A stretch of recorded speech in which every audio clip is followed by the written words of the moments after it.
Hello students, today we are going to detect the most important point, that is pH. Which solution will explain its buffer form. Okay, here there are different types of buffer solutions. They may be acidic buffer solution, basic buffer solution and neutral buffer solution, but out of which the only one point is clearly explained in our text. Which one this point? That is acidic buffer solution. Okay, here buffer solution means what? A solution, a buffer solution. Which one is buffer solution? It is the solution, and this solution does not change its pH by addition of small amount of either acid or base. Generally, if you have taken any of the solution, and in that solution if we add the acid in that solution, the solution will be automatic in acidic medium. If we add the base in that particular solution, the solution will become in the basic form. But there are some solutions that does not change their pH value. Okay, it means such type of solution is called as buffer solution. आता या ठिकाणी याच्यावरून आपण एक example देऊ शकतो. Buffer solution म्हणजे मी या ठिकाणी काय म्हणत असेल हो, तर सोल्युशन आहे आपल्याकडे, बरोबर आहे. तर ते सोल्युशन त्याचा जो पीएच असतो तो बदलत नाही, बरोबर आहे. पण त्या सोल्युशनमध्ये तुम्ही ॲसिड टाका किंवा बेस ॲड करा, ते सोल्युशन त्याचा पीएच बदलत नसतं. ही कॉमन थीम या ठिकाणी असणार. ओके, तर आपण व्यवहारातलं एक उदाहरण घेऊयात, अतिशय चांगलं उदाहरण. एखादा व्यक्ती हा संत असतो, तो काय आहे तर संत आहे. संत याचा अर्थ तो महात्म्य असेल त्याच्याकडे, किंवा तो दैवी अवतार असेल, या सगळ्या गोष्टी त्याच्याभोवती येतात. पण तो जो संत असतो त्या संताला जर कोणी वाईट बोललं तर तो संत नाराज होत नाही, बरोबर आहे. म्हणजे त्याचा स्थिर भाव, नाराज होत नाहीये. किंवा त्या संताला कोणी चांगलं बोललं असेल तर तो जास्त हवेत पण जात नाहीये. हवेत म्हणजे तुम्हाला लक्षात आलं असेल, आनंदित पण होत नाहीये. म्हणजे तो व्यक्ती जो असतो त्याच्याकडला जो स्थिर भाव असतो, तो स्थिर भाव बदलतो का? बदलत नाहीये. कोण त्याला चांगलं म्हणेल, कोण त्याला वाईट म्हणेल. पण या वाईट म्हणण्यामुळे तो नाराज होत नाहीये, किंवा चांगलं म्हणण्यामुळे तो आनंदित राहत नाहीये किंवा आनंदित होत नाहीये. पण त्याच्याकडला जो आनंदी राहण्याचा स्थिर भाव असतो, जी नैतिकता त्याच्याकडे प्राप्त झालेली असते, ती मात्र कशी असते तर स्थिर असते. तसंच या ठिकाणी सुद्धा सोल्युशन आहे, आणि त्याच्याकडला जो स्थिर भाव असेल तो कुठला आहे तर पीएच आहे तसा ठेवणे. हा त्याच्याकडला असलेला स्थिर भाव असेल, तो बदलत या ठिकाणी नाही, तो स्थिर भाव तसाच कॉन्स्टंट राहतो, बरोबर आहे. तसंच या ठिकाणी पीएच जो असेल हा पीएच बदलत नाही. पीएच बदलत नाही, मराठीत मी लिहितो का, बदलत नाही. जो त्याचा पीएच असेल तो पीएच त्या ठिकाणी स्थिर राहतो, पीएच त्याचा बदलत नाही, बरोबर आहे.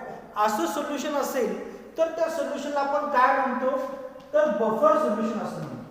थोडक्यात लक्षात तुमच्या येतं का बघा, बफर सोल्युशन सोपं आहे. हा जर कन्सेप्ट तुम्हाला क्लिअर कळाला असेल तर आपण त्याच्या डेफिनेशन कडे येऊयात. डेफिनेशन बघण्यापूर्वी आपण एखादी प्रोसेस बघतो. ती प्रोसेस अशी असेल की सोल्युशन असतं, या ठिकाणी काय असेल पाहतो मी, सोल्युशन पासून सुरुवात करतो, बरोबर आहे. एखादं सोल्युशन आहे, बरोबर, एखादं सोल्युशन, आणि त्या सोल्युशनचा पीएच जो असतो तो पीएच बदलणार नाही. या ठिकाणी त्या सोल्युशनला आपण काय म्हणतो, बफर सोल्युशन म्हणतो. मग आता हा पीएच बदलावा म्हणून आपण काय टाकतो याच्यामध्ये, फार तर ऍसिड ऍड करतो किंवा फार तर बेस या ठिकाणी आपण ऍड करतो. मग हा ऍसिड किंवा बेस तुम्ही ऍड केला, बरोबर आहे, ऍड आपण केला, कोण ऍसिड किंवा बेस. मग या ठिकाणी ऍसिड ऍड केला किंवा बेस ऍड केला म्हणून या सोल्युशनचा पीएच बदलत नसतो. आणि मग असं स्थिर सोल्युशन जेव्हा तुमच्याकडे असतील तेव्हा त्या स्थिर सोल्युशनला आपण काय म्हणतो तर बफर सोल्युशन. आणि ही डेफिनेशन तुम्हाला एक्झामला असू शकते. व्हॉट इज बफर सोल्युशन किंवा डिफाईन टर्म बफर सोल्युशन. आणि मग यानंतर आपण टाइप्सकडे जातो. तत्पूर्वी आपण काय म्हणणार आहे, तुमच्या टेक्स्टबुकमध्ये डेफिनेशन त्यांनी दिलेली आहे, थोडीशी डेफिनेशन त्यांनी दिलेली आहे. डेफिनेशनमध्ये काय म्हणलेलं आहे, ए सोल्युशन विच रेजिस्ट म्हणजे विरोध करते, a solution which resist the change in pH by addition of small amount of acid or base.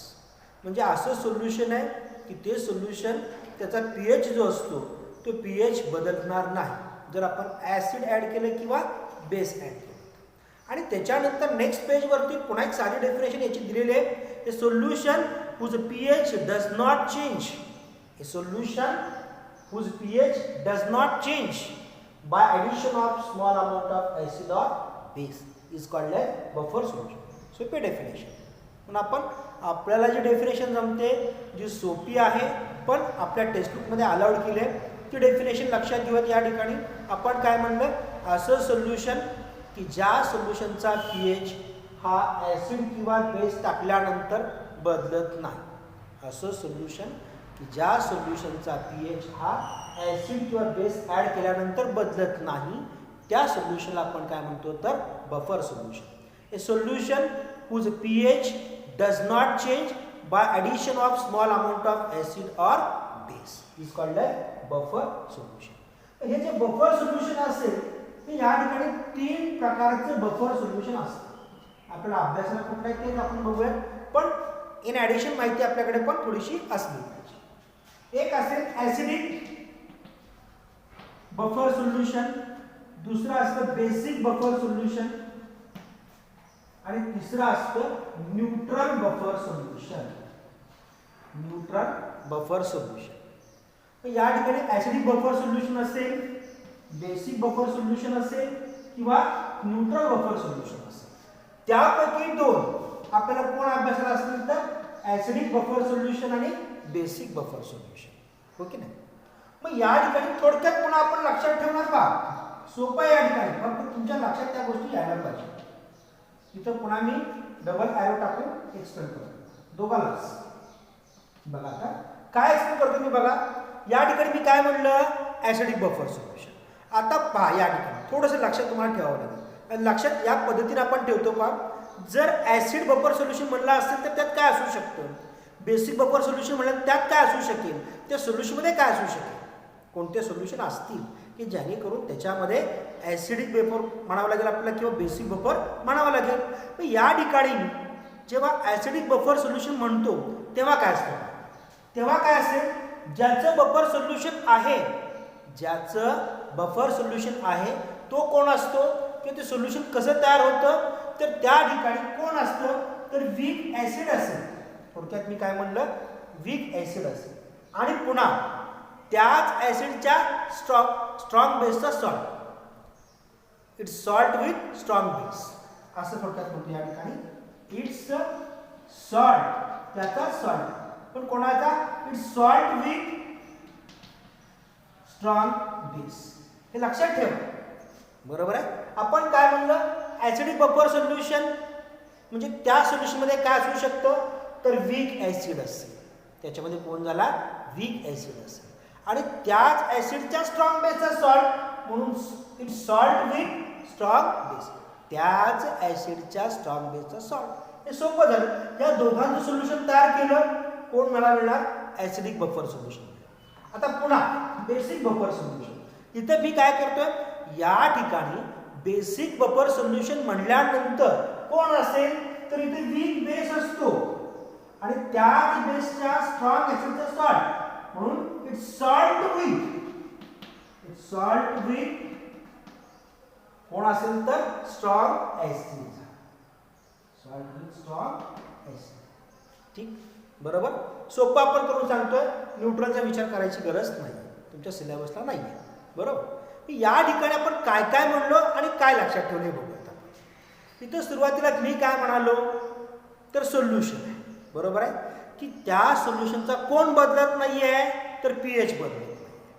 आणि pH न बदलणारं सोल्युशन म्हणजे कोण असतं तर बफर सोल्युशन. आणि मग या ठिकाणी डेफिनेशनचा विचार करता आपण काय म्हणतोय, a solution whose pH does not change, असं सोल्युशन की त्याचा pH बदलत नाही.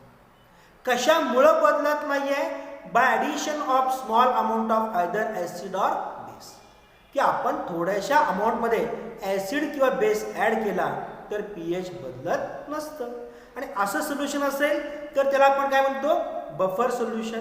म्हणून याचे डेफिनेशन काय होईल? A solution whose pH does not change by addition of small amount of either acid or base is called as buffer solution. हे बफर सोल्युशन बघितल्यानंतर आपल्याकडे टाईप कुठले असतील तर या ठिकाणी तीन टाईप असतील. ॲक्च्युली किती असतील तर 3 टाईप. मग एक असेल ॲसिडिक बफर सोल्युशन, दुसरा असेल बेसिक बफर सोल्युशन आणि तिसरा कोण असतो तर न्यूट्रल बफर सोल्युशन. ओके. या 3 टाईप पैकी आपल्याला अभ्यासाला कोणते असतील तर ॲसिडिक बफर सोल्युशन असेल, बेसिक बफर सोल्युशन असेल.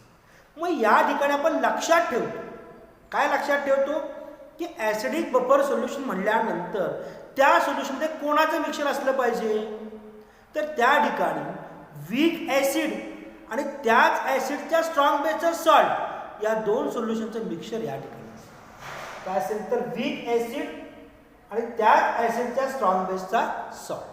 बरोबर. कोण तयार होतं तर ॲसिडिक बफर सोल्युशन तयार होतं.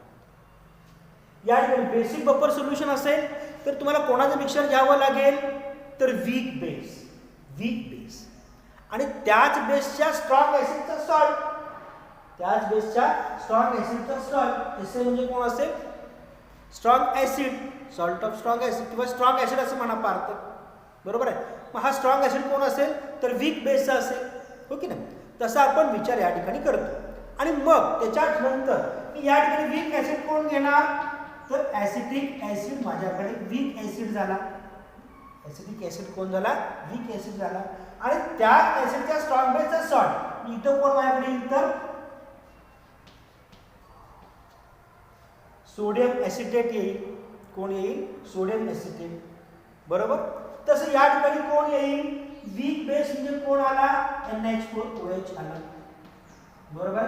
याच बेसच्या स्ट्रॉंग ॲसिडचा सॉल्ट म्हणजे कोण येईल तर NH4Cl येईल. बरोबर. जेव्हा मी ॲसिटिक ॲसिड आणि सोडियम ॲसिटेट एकत्र घेतो, कोण घेतला आपण? ॲसिटिक ॲसिड आणि सोडियम ॲसिटेट एकत्र घेतो, कोण तयार होईल मला तर ॲसिडिक बफर सोल्युशन तयार. या ठिकाणी मी कोण घेतला? NH4OH घेतला आणि NH4Cl घेतला. जेव्हा मी या ठिकाणी NH4Cl आणि NH4OH घेतो तेव्हा आपल्याला कोण मिळेल तर बेसिक बफर मिळेल. ठीक आहे. इथपर्यंत क्लिअर आयडिया बघा. आपण काय काय केलं? ॲसिडिक बफर म्हणल्यानंतर काय केलं तर आपण वीक ॲसिड घेतला आणि त्याच ॲसिडच्या स्ट्रॉंग बेसचा सॉल्ट घेतला. वीक ॲसिड मी या ठिकाणी कोण घेतला असेल हो तर वीक ॲसिड या ठिकाणी कोण घेतला आपण? ॲसिटिक ॲसिड घेतला आणि त्याच वीक ॲसिडच्या स्ट्रॉंग बेसचा सॉल्ट म्हणजे कोण घेतला आपण? सोडियम ॲसिटेट घेतला. या 2 सोल्युशनचा जेव्हा मी मिक्सचर तयार करतो तेव्हा ते मिक्सचर कुठले येतील तर ॲसिडिक बफर येईल. सेम वे त्या पद्धतीने आपण विचार केला. काय घेतलं मी या ठिकाणी तर बेसिक बफर घेतलं. बेसिक बफरमध्ये काय येईल तर वीक बेस येईल आणि त्या वीक बेसच्याच स्ट्रॉंग ॲसिडचा सॉल्ट. वीक बेस म्हणून आपण कोण घेतला? NH4OH आणि त्याच्याच स्ट्रॉंग ॲसिडचा सॉल्ट कोण होईल तर NH4Cl. या पद्धतीने आपण घेतो. आणि मग मला त्याच्यानंतर विचारावं लागेल काय म्हणतो आपण? वीक ॲसिड म्हणजे मी काय या ठिकाणी सांगणार? What is weak acid? What is acidic buffer solution? What is acidic buffer solution? मी त्यावेळेस काय म्हणणार आहे? A solution containing weak acid and its salt with strong base. A solution containing weak acid and its salt with strong base is called as acidic buffer solution. बरोबर. त्याच्यानंतर basic buffer solution काय म्हणणार आपण? A solution containing weak base and its salt with strong acid is called as basic buffer. हे आपण example पण त्याचे दिले. एक्झाम्पलमध्ये आपण काय म्हणतो पुन्हा? Acidic buffer solution. A solution containing, थोडंसं वाक्य बदललेलं. A solution containing weak acid, acetic acid and its salt of strong base like sodium acetate is called as acidic buffer solution. Basic buffer solution is a solution containing weak base such as NH4OH and its salt such as NH4Cl is called as basic buffer. ये basic buffer म्हणजे काय असेल? Basic buffer a solution containing weak base NH4OH ammonium hydroxide and its salt like NH4Cl is called as basic buffer. आणि त्याच्या नंतर आपण त्यांच्या pH values लिहितो. बरोबर आहे? तर pH व्हॅल्यू कोणाचे घेतले असतील मी किंवा या ठिकाणी आपण pH व्हॅल्यू म्हणण्यापेक्षा pH यांच्या किमती घेऊया. pH of acidic buffer solution, pH of basic buffer solution आणि या ठिकाणी आपण थांबूया. तर pH of acidic buffer solution आणि pH of basic buffer solution हे आपण या ठिकाणी घेऊया. त्याच्या किमती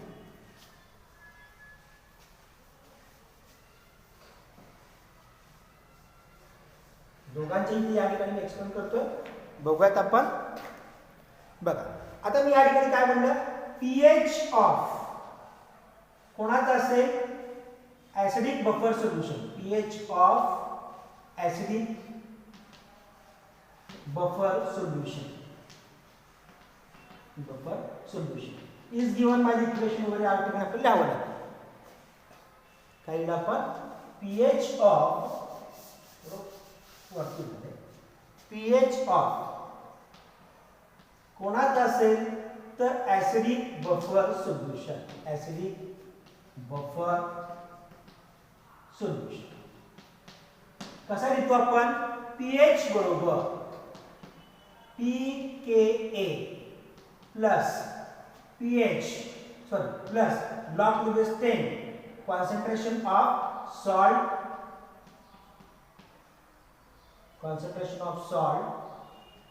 divided by concentration of acid. Okay, या पद्धतीने आपण लिहिलं pH. या ठिकाणी pH काय लिहिलं ऍसिडचा? pH बरोबर pKa plus log to the base 10 concentration of salt divided by concentration of acid. या ठिकाणी काय असेल पुन्हा? व्याप. या ठिकाणी pKa बरोबर काय असतं? Minus log the base 10 into Ka. Okay ना. या ठिकाणी K कोण झाला तर डिसोसिएशन कॉन्स्टंट ऑफ बेस झाला. आणि त्याच्यानंतर pOH ची किंमत तुम्हाला लिहायची आहे. pOH of basic buffer is given by the equation. Basic buffer solution is given by the equation. Equation काय असेल? या ठिकाणी pH असतं तसं pOH. pOH बरोबर काय आलं? pKb. तर K च्या ऐवजी कोणाला? Kb plus log to the base 10 into कोण असेल? Concentration of salt divide by concentration of base. एक लाईन फोन बघू. या ठिकाणी काय लिहिलं? pH of acidic buffer solution कोणते इक्वेशन आपण दाखवतो? pH बरोबर pK plus log to the base 10 concentration of salt divide by acid. या ठिकाणी pH ची किंमत काय असते तर minus log to the base 10 into K. K कोण असेल तर dissociation constant of dissociation constant of acid. तसं pOH ची किंमत आपण घेणार.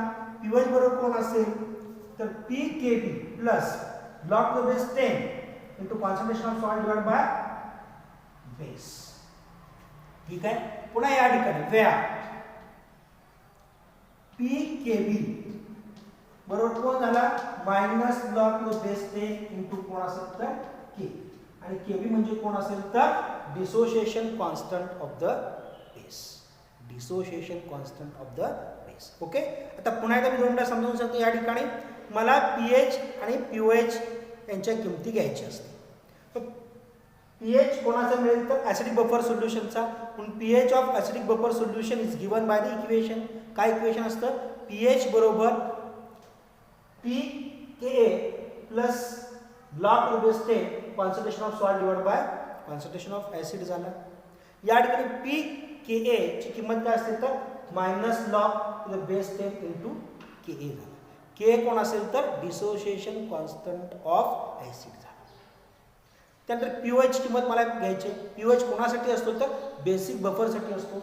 POH of basic buffer solution is given by the equation. काय असेल पीओएच बरोबर P K B plus log to the base 10 concentration of salt divide by concentration of base. आणि त्याच्यानंतर पी के बी म्हणजे काय असेल तर minus log to the base 10 into K B. आणि के बी म्हणजे कोण असेल तर या ठिकाणी dissociation constant of the base. म्हणजे या पिरियडला आपण काय काय बघितलं. बफर, टाइप्स ऑफ बफर, त्याच्यामध्ये ॲसिडिक बफर, बेसिक बफर दोन्ही कसे मिक्सर तयार होतात तेही सांगितलं. आणि त्यांच्या पीएच आणि पीओएचच्या किमती पण आपण या ठिकाणी सांगितलेल्या असतात. यात काय प्रॉब्लेम डाऊट असेल तर मला वैयक्तिक फोन करा, मी तुम्हाला सांगेन. या ठिकाणी मी थांबतोय. थँक्यू.